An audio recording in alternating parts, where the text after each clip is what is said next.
بسم اللہ الرحمن الرحیم۔ السلام علیکم ورحمۃ اللہ وبرکاتہ۔ اسلامی عقیدے کی حفاظت۔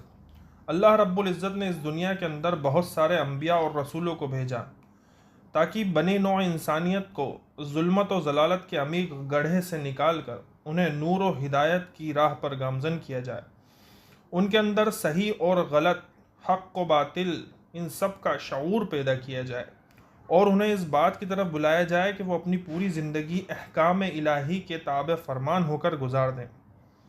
تمام انبیاء اور رسول کی دعوت کا مطالعہ کیا جائے اور ان کی تبلیغ کا جائزہ لیا جائے تو ہمیں پتہ چلتا ہے کہ ان کی دعوت کا نقطہ آغاز توحید کے پیغام سے ہوتا ہے، یعنی تمام پیغمبروں نے اپنی قوموں کو ایک اللہ کی عبادت کی دعوت دی، انہیں شرک و بت پرستی سے اجتناب کی تلقین کی اور اس بات کی تاکید کی کہ تمام امور عبادت صرف اور صرف اللہ رب العالمین ہی کے لیے انجام دیے جائیں۔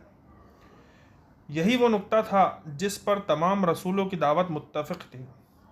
اللہ تعالیٰ نے قرآن میں فرمایا وَلَقَدْ بَعَثْنَا فِي كُلِّ أُمَّةٍ رَسُولًا أَنِ اعْبُدُوا اللَّهَ وَاجْتَنِبُوا الطَّاغُوتَ، سورۃ النحل آیت نمبر 36۔ ہم نے ہر امت میں رسول بھیجا کہ لوگوں صرف اللہ کی عبادت کرو اور اس کے سوا تمام معبودوں اور طاغوت سے بچو۔ نیز فرمایا وَمَا أَرْسَلْنَا مِن قَبْلِكَ مِن رَّسُولٍ إِلَّا نُوحِي إِلَيْهِ أَنَّهُ لَا إِلَٰهَ إِلَّا أَنَا فَاعْبُدُونِ، سورۃ الانبیاء آیت نمبر 25۔ تجھ سے پہلے جو بھی رسول بھیجا اس کی طرف یہی وحی نازل فرمائی کہ میرے سوا کوئی معبود برحق نہیں، پس تم سب میری ہی عبادت کرو۔ چونکہ عقیدہ توحید ہی اسلام کا رکن و رکین اور اصل و اصیل ہے، اس لیے اسلام نے سب سے زیادہ عقیدہ توحید کی حفاظت پر زور دیا ہے اور مسلمانوں کو اس بات کی تاکید کی ہے کہ وہ ہر ایسے قول و عمل سے پرہیز کرے جو ان کے دین و ایمان میں خلل ڈالنے والا یا اس کو کسی طرح سے ضر پہنچانے والا ہو۔ انسان کی ساری دنیاوی اور اخروی فوز و فلاح کا راز اس میں پنہاں ہے کہ وہ صحیح عقیدہ کا حامل ہو اور عبودیت کے تمام انواع محض اللہ ہی کے لیے انجام دیتا ہو۔ اسی لیے اللہ تعالیٰ نے آخرت کی کامیابی کو ایمان و توحید کے ساتھ مشروط قرار دیا اور واضح کر دیا کہ شرک کا ارتکاب کرنے والے کی کسی صورت میں خلاصی ممکن نہیں۔ چنانچہ ارشاد فرمایا ان اللہ لا یغفر ان یشرک بہ ویغفر ما دون ذلک لمن یشاء، سورۃ النساء آیت نمبر 48۔ یقینا اللہ تعالیٰ اپنے ساتھ شریک کیے جانے کو نہیں بخشتا اور اس کے سوا جسے چاہے بخش دیتا ہے۔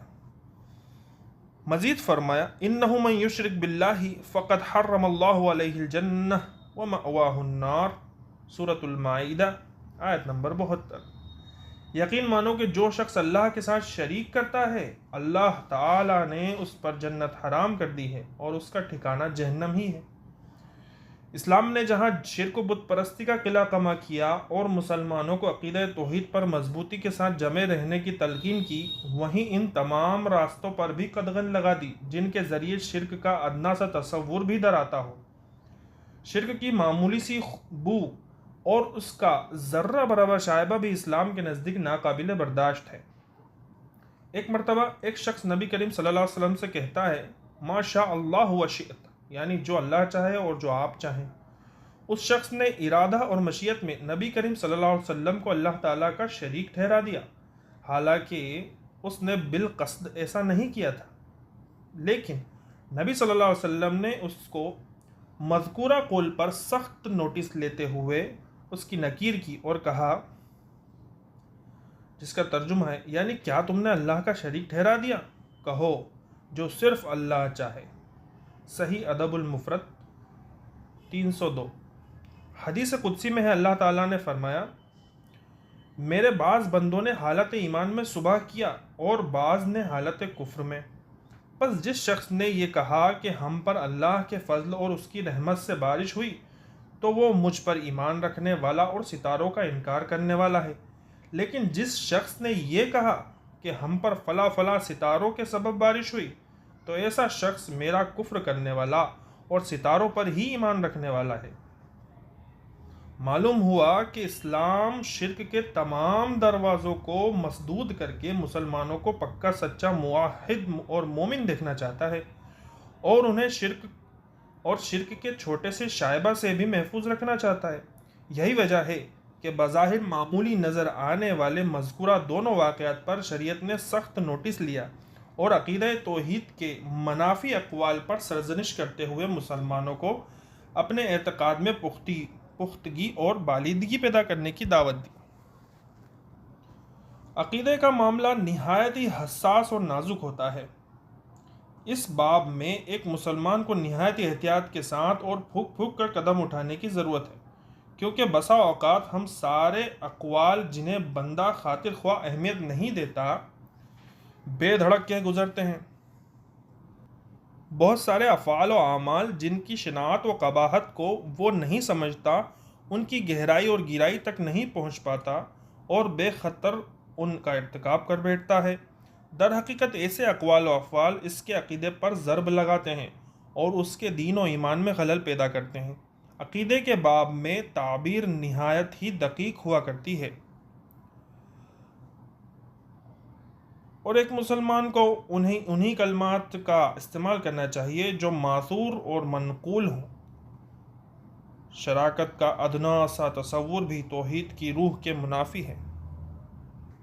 افسوس کے ساتھ کہنا پڑتا ہے کہ آج مسلمانوں نے عقیدہ توحید کی اہمیت کو فراموش کر دیا ہے اور اس کو دیگر فروعی مسائل کی طرح نہایت ہی ہلکے انداز میں لیا ہے۔ ہم جس معاشرے میں رہتے ہیں اس میں ہمارا سامنا غیر مسلموں سے بھی ہوتا ہے اور ان کے ساتھ ہمارے تعلقات ناگزیر ہیں۔ ہم اکثر و بیشتر یہ مشاہدہ کرتے ہیں کہ جب ایک ہندو شخص کسی مسلمان سے ملاقات کرتا ہے تو اپنے مذہبی طریقے کے مطابق نمسکار کے ذریعے مسلمان کو مخاطب کرتا ہے، اور اس کے جواب میں مسلمان بھی نمسکار کا کلمہ دہراتا ہے، یا مسلمان ہی جوش استقبال میں غیر مسلم کا خیر مقدم کرتے ہوئے خود پہل کر نمسکار کہتا ہے۔ نمسکار نمن اور سویکار سے مرکب ہے، یعنی مل کر بنا ہے، جس کا مطلب ہوتا ہے کہ میں آپ کے سامنے جھکتا ہوں، آپ قبول کریے۔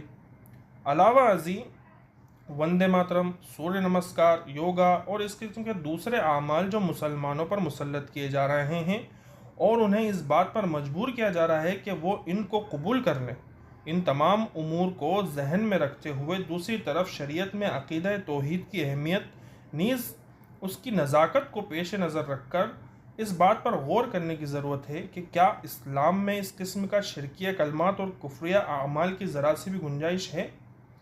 کیا ایک مسلمان کا عقیدہ اس قدر کمزور ہو چکا ہے کہ وہ اپنے سر کو ایک غیر مسلم کے سامنے خم کرنے کا اقرار کرے اور اس اقرار کے قبول کا مطالبہ بھی کرے؟ ہو سکتا ہے کہ بہت سارے لوگ وسیع النظری اور کشادہ دلی کا مظاہرہ کرتے ہوئے اسے رواداری اور یکجہتی کا جامہ پہنانے کی کوشش کریں اور اسے غیر مسلموں کے ساتھ حسن سلوک اور باہمی میل ملاپ کے سے موسوم کریں۔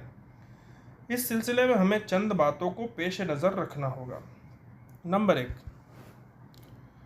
اسلام میں غیر مسلموں کے ساتھ تعلقات اور تال میل کی نوعیت اور اس کی حدود کا مفصل ضابطہ موجود ہے۔ چنانچہ غیر مسلموں کے ساتھ تعامل انہیں حدود و قوانین کے دائرے میں رہ کر ہوگا اور رواداری اور یکجہتی کے نام پر ان حدود کو توڑا نہیں جائے گا۔ مولانا ابوالعلا مودودی فرماتے ہیں، اگر ہم خود ایک عقیدہ رکھنے کے باوجود محض دوسرے لوگوں کو خوش کرنے کے لیے ان کے مختلف عقائد کی تصدیق کریں اور خود ایک دستور العمل کی پیرو ہوتے ہوئے دوسرے مختلف دستوروں کا اتباع کریں اور ان کے اتباع کرنے والوں سے کہیں کہ آپ سب حضرات برحق ہیں، تو اس منافقانہ اظہار رائے کو کسی طرح رواداری سے تعبیر نہیں کیا جا سکتا۔ مصلحتاً سکوت اختیار کرنے اور عمداً جھوٹ بولنے میں آخر بہت کچھ فرق ہوتا ہے۔ نمبر 2، مذکورہ معاملہ ایمان و اعتقاد کا ہے اور عقائد شریعت کے اصول ہوا کرتے ہیں۔ ایک مسلمان کا کل اثاثہ اور ساری جمع پونجی یہی ایمان اور عقیدہ ہی ہے، جن سے ذرہ برابر انحراف بھی اس کے لیے ناقابل برداشت ہے۔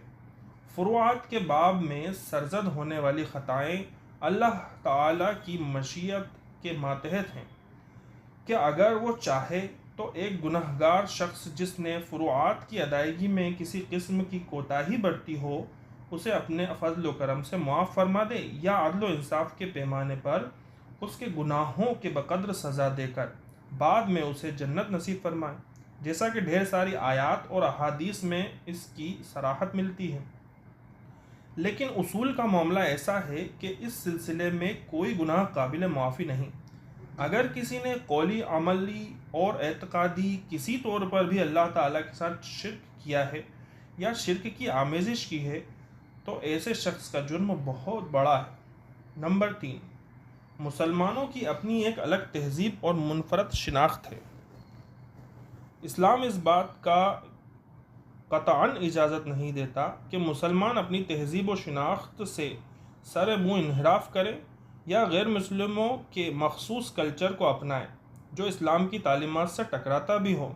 نبی صلی اللہ علیہ وسلم نے فرمایا، من تشبہ بقوم فہو منہ، جس نے کسی قوم کی مشابہت اختیار کی تو وہ انہی میں سے ہوگا۔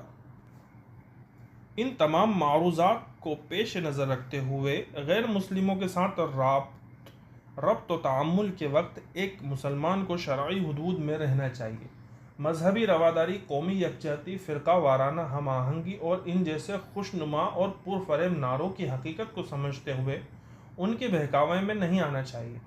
خاص کر جب معاملہ دین و ایمان اور اعتقاد کا ہو تو کسی قسم کی مداہنت کا مظاہرہ نہیں کرنا چاہیے۔